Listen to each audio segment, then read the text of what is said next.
মন যখন খারাপ থাকে তখন নিজের সাথে সব দিক থেকে কেমন জানি মনে হয় যে সবকিছু খারাপই হতে থাকে। আজকের মতো এত ব্যাড একটা এক্সপিরিয়েন্স আর কখনো লাইফে হয় নাই।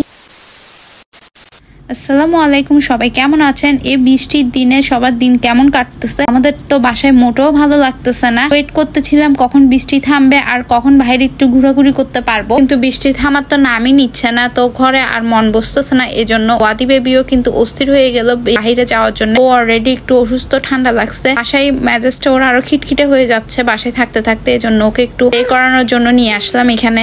সকাল থেকে চিন্তা করতেছিলাম যে ওয়াদি বেবিকে নিয়ে কোথায় যাওয়া যায়। বৃষ্টির মধ্যে তো পার্ক বা ও কোথাও যাওয়াই যাবে না, জন্য চিন্তা করতে করতে ফাইনালি মাথায় আসলো যে কুর্শি টাউন সেন্টারে যাই। ওখানে কিডস জোন আছে, ওখানে কিছুক্ষণ প্লে করবে। ওয়াদি বেবিকে নিয়ে চলে আসলাম ফাইনালি কুর্শি টাউন সেন্টারে। এখানে আসার পর কিডস জোন দেখে কিন্তু ওয়াদি বেবির মন একেবারে ভালো হয়ে গিয়েছে। আর দেখতে পাচ্ছেন ও অনেক হ্যাপি, মাশাআল্লাহ। যারা দেখছেন অবশ্যই কিন্তু মাশাআল্লাহ বলতে ভুলবেন না। এই মলে এসে ওয়াদি বেবি হ্যাপি হলো, কিন্তু আমি আর আপনাদের ভাইয়া টোটালি হ্যাপি না। এখানে মানুষজন বলতে গেলে তেমনটা নাই।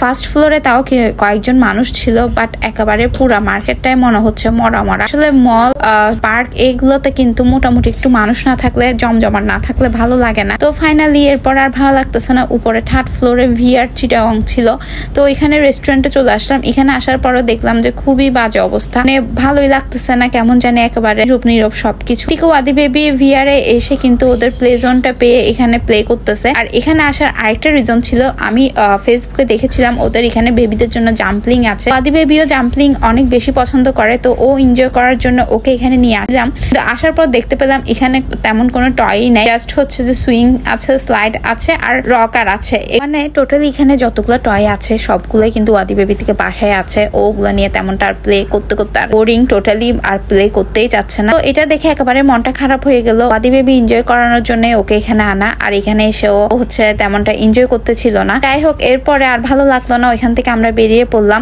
এরপরে চিন্তা করতে লাগলাম যে কোথায় যাবো। আপনাদের ভাইয়া বললো যে চলো বালি অর্কিডে যাই, এখানে হচ্ছে মিট বক্স, তো তুমি পছন্দ করো, মিট বক্স খেলে তোমার মন ভালো হয়ে যাবে। তো বালি অর্কিডে চলে আসলাম মিট বক্স খাওয়ার জন্য। তো বালি অর্কিডে চলে আসলাম ফ্রাই গাইস থেকে মিট বক্স খাওয়ার জন্য। ফ্রাই গাইস এর মিট বক্সটাও আমার কিন্তু অনেক বেশি পছন্দ। তো এখানে আসার পরে শুনতে পেলাম যে ফ্রাই গাইসটা নাকি অফ করে দিয়েছে। তো যদিও আমাদের অনেকদিন বালি অর্কিডে আসা হয় না, অনেকদিন পরেই আসলাম। এরপরে উপরে ফুড জোনে আসার সাথে সাথে আপনাদের ভাইয়া চোখে পড়লো এই সালাদের স্টোরটা। তো এখানে এসে আপনাদের ভাইয়া বললো চলো এখান থেকে সবকিছু মিলাই একটু একটু করে নাও, একটু ট্রাই করি। তো এখানে প্রতি গ্রামের সালাদের প্রাইস ছিল 93 পয়সা করে, তো মানে 1 টাকা করে ধরতে গেলে। এখানে হোয়াইট পাস্তা, রেড পাস্তা, বিভিন্ন ধরনের beans, corn, mushroom, sausages, chicken, Apple, carrot, মানে বিভিন্ন ধরনের ভ্যারাইটি সালাদ তো ছিল বিভিন্ন ধরনের। এখান থেকে মিক্সড করে আমরা একটু একটু করে ট্রাই করার জন্য 260 গ্রামের মতো নিয়েছিলাম, আর যার প্রাইস 260 টাকায় এসেছিল। আর খাবারগুলো এত বাজে ছিল, মানে কি বলবো, অলরেডি তো আমরা দুজনেরই মাথা অনেক খারাপ আর অনেক বেশি ক্ষুধার্ত ছিলাম। ঘুরতে ঘুরতে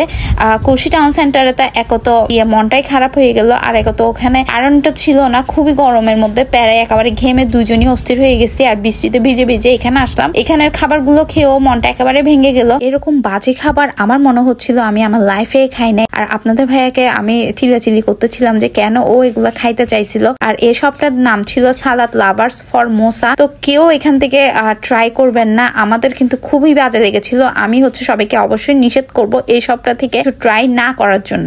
দেখতে এতটা লোভনীয়, কিন্তু খেতে তার চাইতে অনেক বেশি জঘন্য। যাই হোক, এরপর আমরা ক্রাশ থেকে মিট বক্স ট্রাই করলাম। মানে যেহেতু মিট বক্স খেতে আসছি, মিট বক্স না খেয়ে তো যাবই না। ক্রাশ থেকে ওদের স্পেশাল নাগা মিট বক্সটা অর্ডার করে দিলাম, আর সাথে সাথেই ওরা 10 মিনিট পর সার্ভ করেছে, যেটার প্রাইস ছিল 280 টাকা। আর খেতে কিন্তু মজাই ছিল, খারাপ না। ওরা এখানে নাগা মরিচের একটা ফ্লেভার আসতেছিল, যেহেতু এটা নাগা মিট বক্স, তো মজাই লাগতেছিল। তো আমরা হচ্ছে ফাইনালি এতক্ষণ পরে একটু মজা করে এই মিট বক্সটা খেলাম। যদিও এই মিট বক্সের মধ্যে কিন্তু চিকেনের পরিমাণ একেবারে কম ছিল, আর চিকেন যেগুলো দিয়েছিল ওগুলোর পিসও একেবারে ছোট ছোট ছিল, বলতে গেলে একেবারে গুড়ি। যাই হোক, যদিও ক্ষুধার্ত ছিলাম আমরা দুজনই, এজন্য দুইজনই হচ্ছে যে মজা করে খেয়েছি আলহামদুলিল্লাহ। দুইটা অর্ডার দিইনি, কারণ আমি আর এখানে রিস্ক নিতে চাচ্ছিলাম না যে একটা আগে অর্ডার দিয়ে দেখি টেস্ট কেমন। দুজন শেয়ার করে আলহামদুলিল্লাহ খেয়ে নিয়েছি। চিটাগাংয়ের মধ্যে বেস্ট মিট বক্স কোথায় পাওয়া যায় আপনাদের যাদের জানা আছে তারা কিন্তু অবশ্যই কমেন্ট সেকশনে কমেন্ট করে জানাবেন। আমার কিন্তু ইদানিং বক্সের অনেক বেশি ক্রেভিং হচ্ছে, যেখানে বেস্টটা পাওয়া যায় সেখানে আমি গিয়ে ট্রাই করবো। ভিডিওগুলো কেমন লেগেছে অবশ্যই কিন্তু ভালো লাগলে একটা লাইক দিবেন, ফেসবুক পেজটা ফলো করে আমাদের সাথেই থাকবেন। অনেক বেশি ভালো থাকবেন। That's it for today হাফেজ।